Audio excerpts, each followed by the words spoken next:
When you're an entrepreneur with a great idea, it can be daunting to find funding.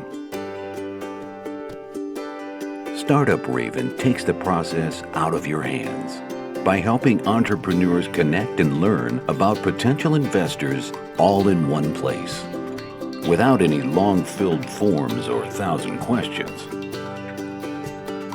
Sign up for early access at Startuprad.io.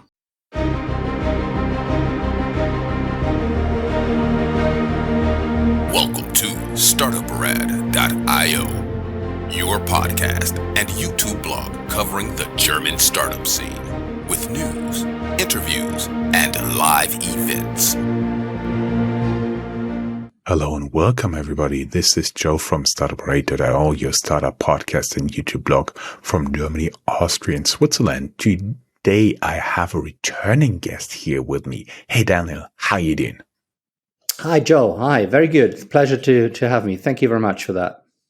Totally my pleasure. We may tell our audience that I interviewed you back in 2018.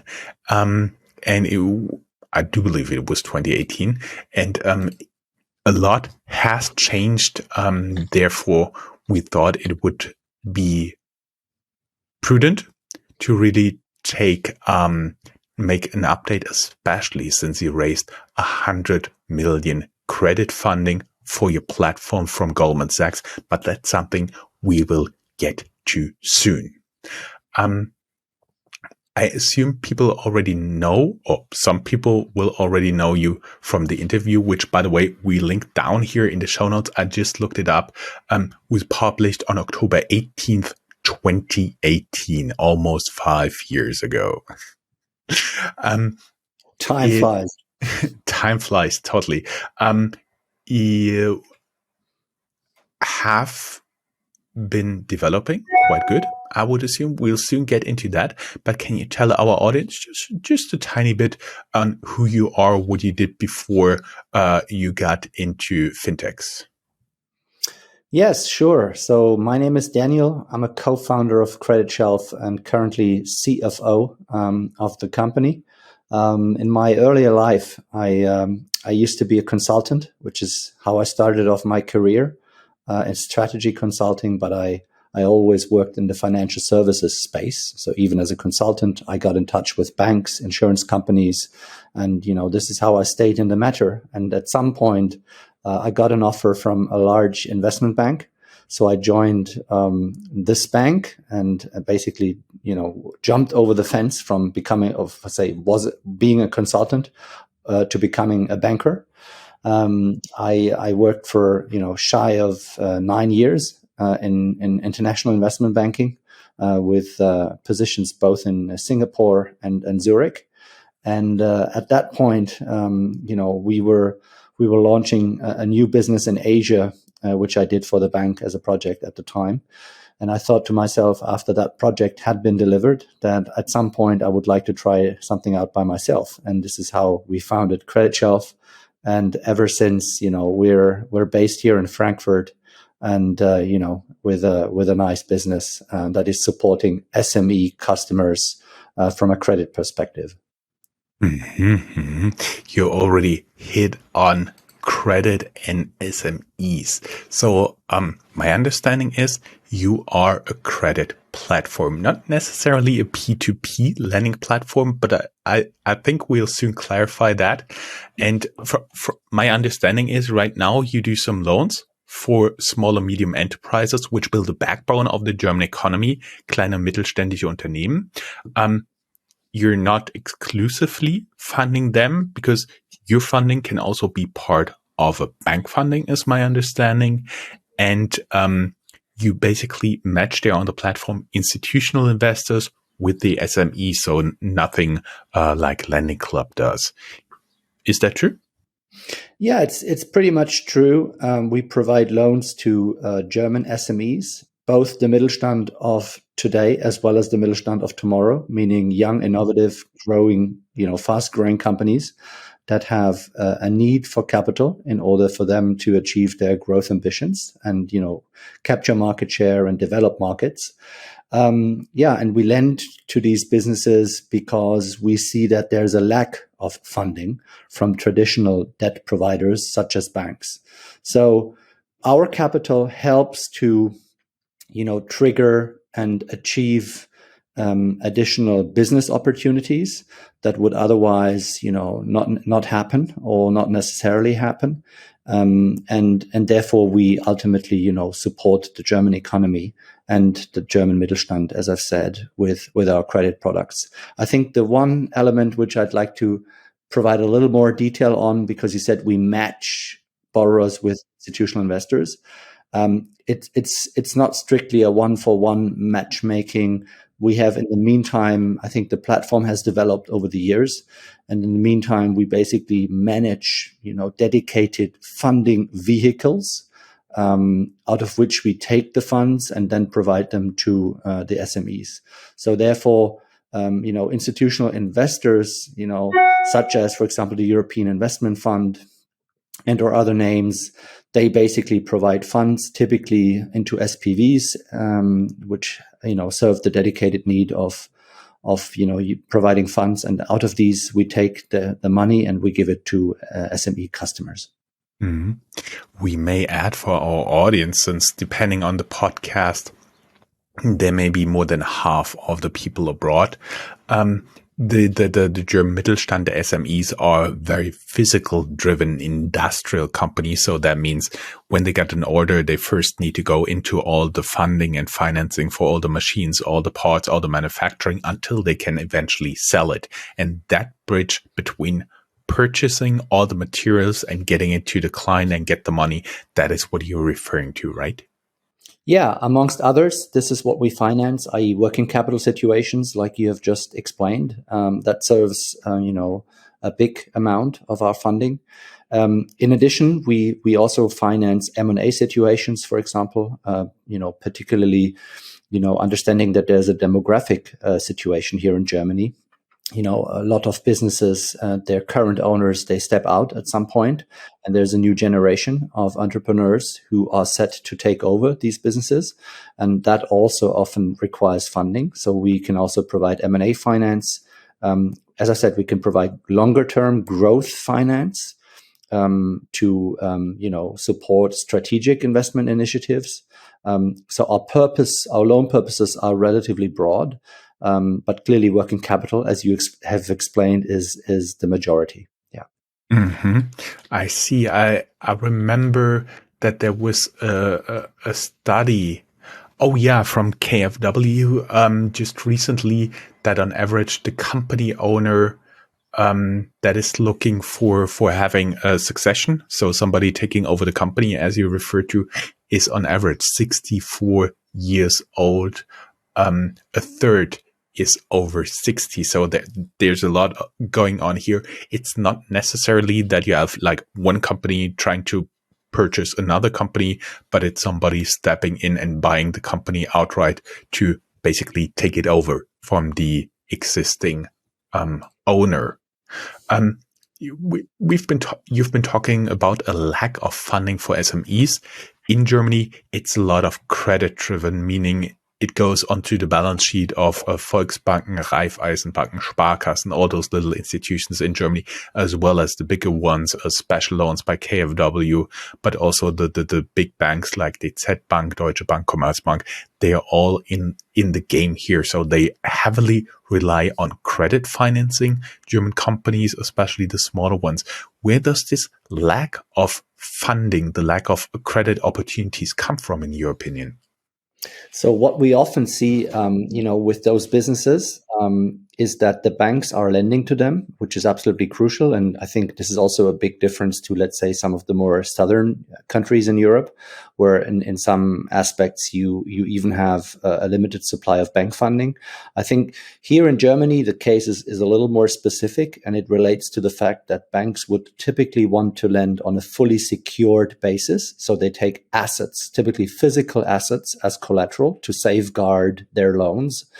And they will, assess this kind of collateral very conservatively. And it means that for an amount of physical assets, there's only so much you can get in terms of lending. And then if that business, requires additional funds because there is a big order, coming in and they need, pre-funding, as you've just explained, or there's another opportunity in the market that they can capture, they need quick actioning, and they can't wait for the banks, and they can't wait for a bank to extend their credit line.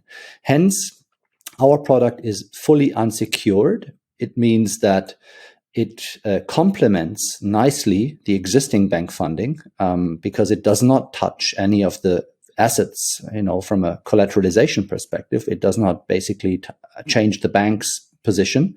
And we just provide credit on top of the existing bank debt that the business has.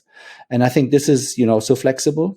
Decision-making is swift. The customer can get, quick feedback, quick deployment of funds, and they can realize the projects that they want to realize in order for them, to go to the next level or simply achieve their objectives. You actually made me smile when you said all is unsecured, for a very simple reason that I remember from more than 20 years ago from a bank apprenticeship. Somebody told me the unsecured loans are the safest because you only hand it out to creditors, to borrowers that are able to pay it back anyway. So that really made me smile, this flashback. We are talking a lot about lending money out. The main trigger for our interview today was the 100 million from Goldman Sachs that you can lend out, but that was not the start. I found news from 2019 where you started to build up your own fund with 30 million from the European Union through financial means. Can you take us a little bit along this journey when you started to do your own credit fundraising for your client on the platform? Yeah.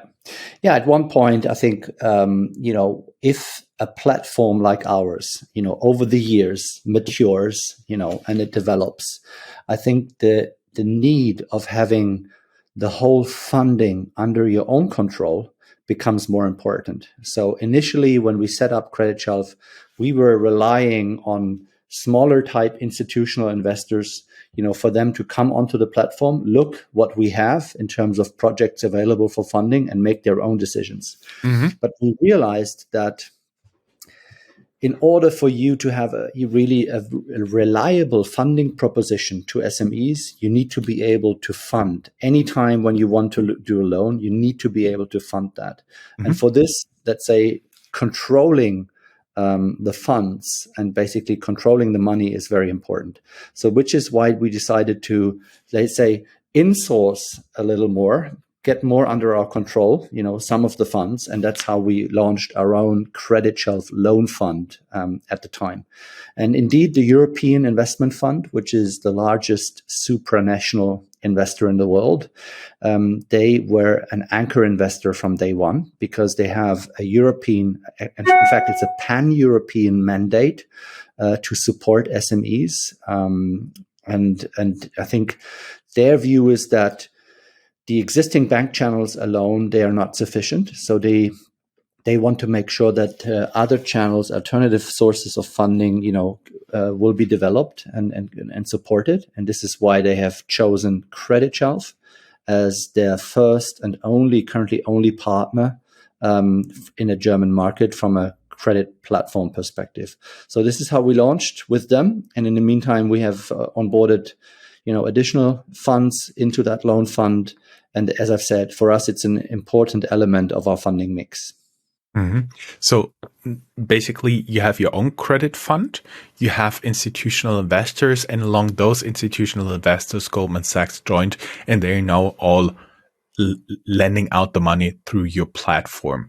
I would be curious what type of services you're providing there for the borrowers and the investors. I understand you need a legal entity, a bank there, working with the Raisin Bank here in Frankfurt. And but first, I would be interested what is the balance right now? How much do you have much more money to lend out, or do you have much more requests from companies to actually borrow money. What is that? And then we can get a little bit into how it would then actually work on your side when you approve a loan. Yeah. So naturally, as a lending business, you want to have traffic on both sides, i.e. the funding side, as well as, let's say, the demand side, which is SMEs. I think historically, when I look back, probably, in the first couple of years, the bottleneck has been on the origination side, which means to find suitable borrowers that are, healthy borrowers that can afford the loans and that can repay the loans and basically fit them into our offering. I think in the meantime, and probably at least since a year or so ago, since the dynamics changed, ever since the war in Ukraine, of course, we've seen a strong tightening on the monetary supply side, and therefore interest rates are up. Money supply is much tighter than it used to be before. And of course, this has also found expression in the way, we are able to attract funding. And clearly, I would say at this point, the relative bottleneck, if you want to put it that way, has probably moved a little from the origination side to the funding side. Therefore, we're very happy to have secured additional significant funding from renowned international sources, and we are continuing that effort on the funding side. And there is good conversations with market participants, and I'm very confident that with the strong track record that we have over the many years that we have been in the market in the meantime, that we can secure additional funding by existing partners or potentially also new partners that will help us to essentially, support the origination pipeline that we see, and that origination pipeline is getting stronger and stronger every year. Last year we've seen record levels of loan demand, and also this year is very strong. Do you see? That was for most people a total surprise, the invasion of Ukraine. Then the inflation started spiking up, but I kind of get the feeling that this really settled now, especially that Germany came through the first winter with all the scare of high gas prices and not enough gas to heat our apartments and houses. After we all passed through this, fortunately, pretty much unscathed.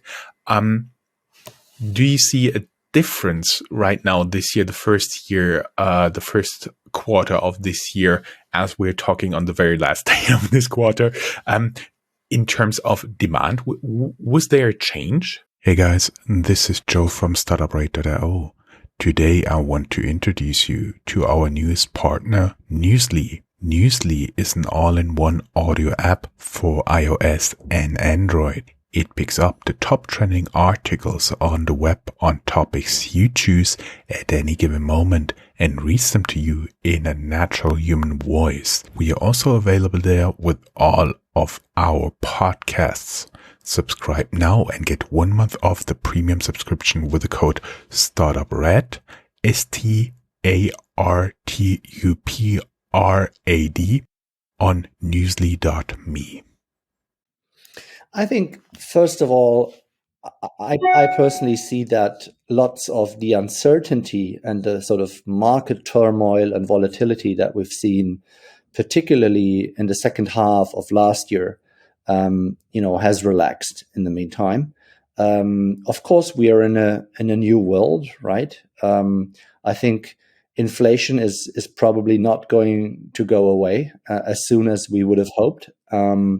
At the same time, rates will probably not move down to the sub-zero levels, that we've seen only a year ago back. Therefore, we're in a new normal. But I think the market has calibrated a little, and it seems as if things are getting more stable. I think on the energy front, that's probably also true.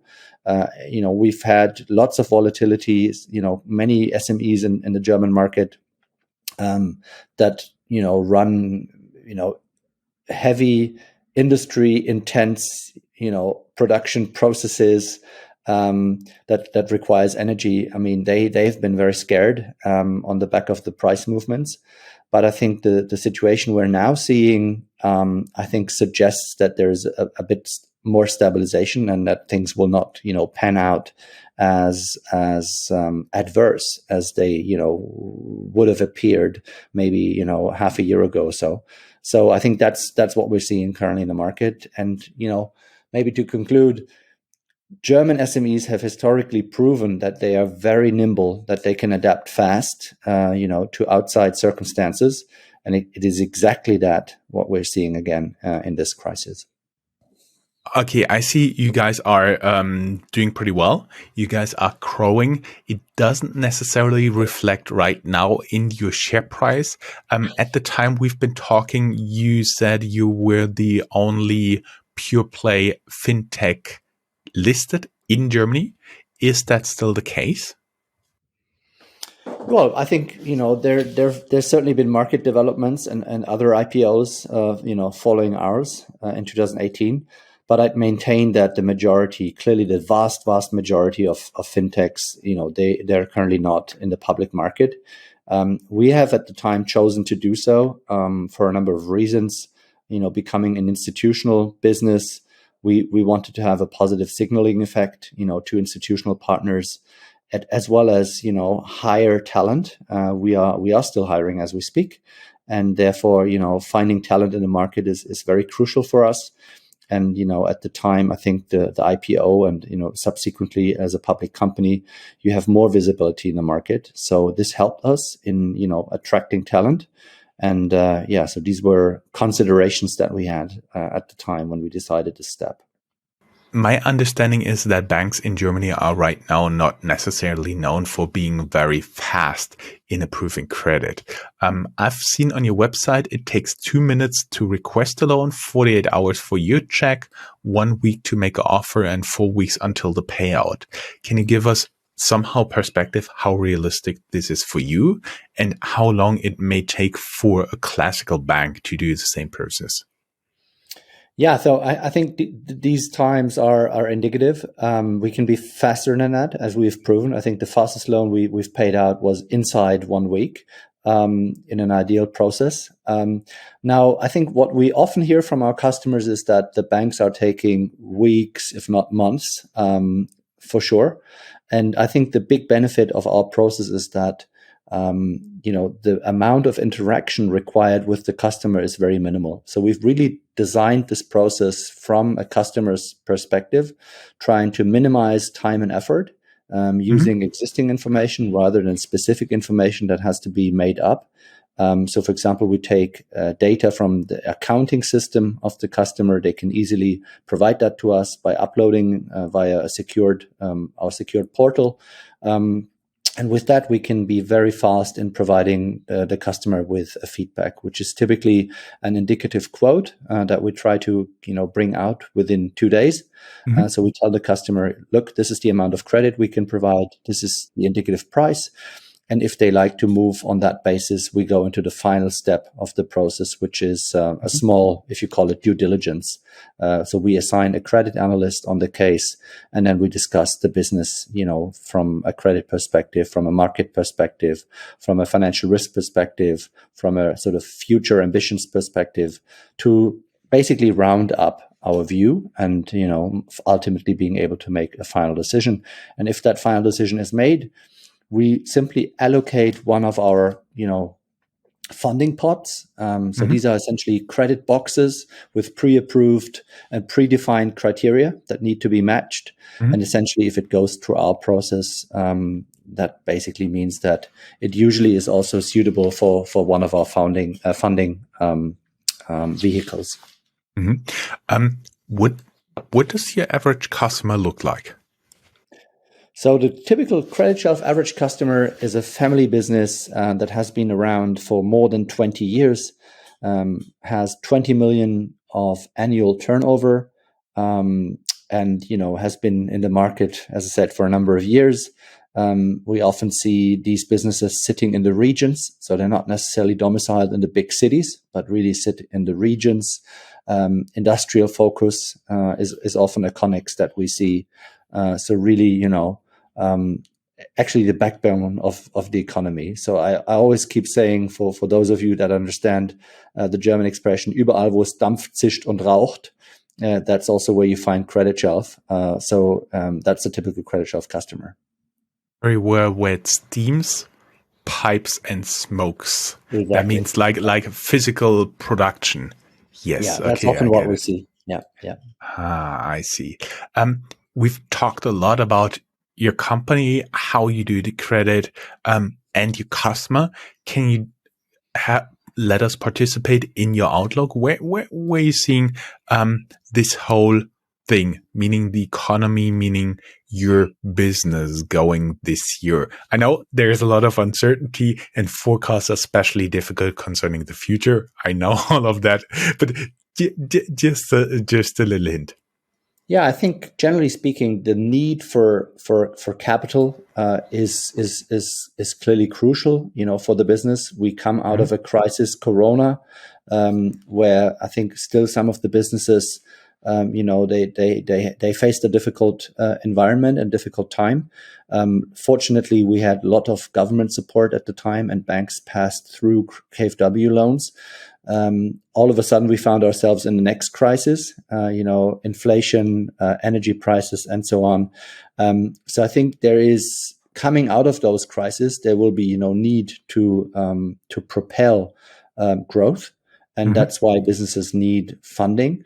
And I think that the need for alternative, i.e. bank alternative funding, is only growing. So that's clearly what we can see in the market.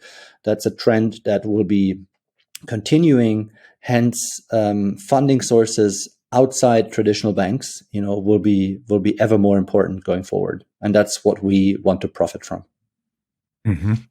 I understand you guys are currently growing, but you're still based in Hessen. Since this is sponsored by the European Enterprise Network Hessen, how was your experience setting up shop here?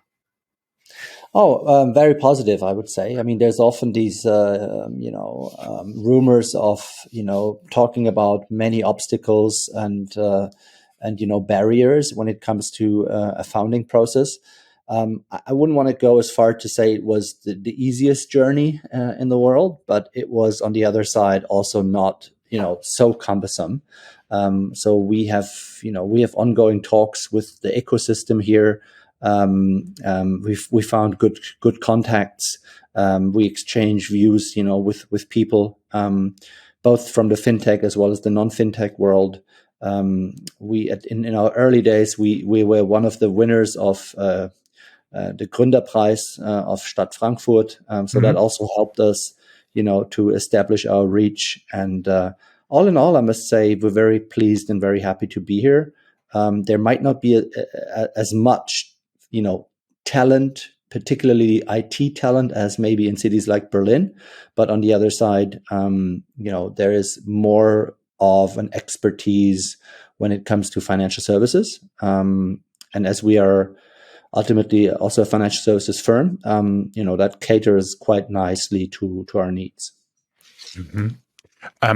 We already got to the talent part. Are you guys currently hiring? Yes, we continue to hire. We are always open and looking for hungry young talent. I think the good thing of working in a fintech is that you get much more responsibility and breadth in terms of the tasks and the daily business as compared to a bank. I mean, having spent quite a number of years in both worlds, I can certainly say that the fintech world, to me, is more exciting. You can prove yourself, you can learn a lot, and that's exactly what we're seeing, and this is why we continue to hire talent. And usually the last question is if you're open to discussion with the investors. Since you're already listed, VC investment is not necessarily what you're looking for, but are you open to talk to credit investors that want to get in on your platform? Yes, that's a continuous task. We speak to the market, we speak to dedicated credit investors, and yeah, so we clearly, to deliver the business plan, we need more funding on the credit side, and that's always a dialogue that we keep having. Sounds pretty good. I'll not take up more of your time. Sorry for all the interruptions. We had some technical difficulties during the recording, but we powered through. Thank you very much. It was a pleasure having you as a guest. Thank you so much, Joe. Have a good day. Bye-bye. Bye-bye.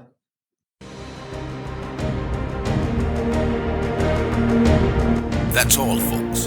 Find more news, streams, events, and interviews at www.startuprad.io.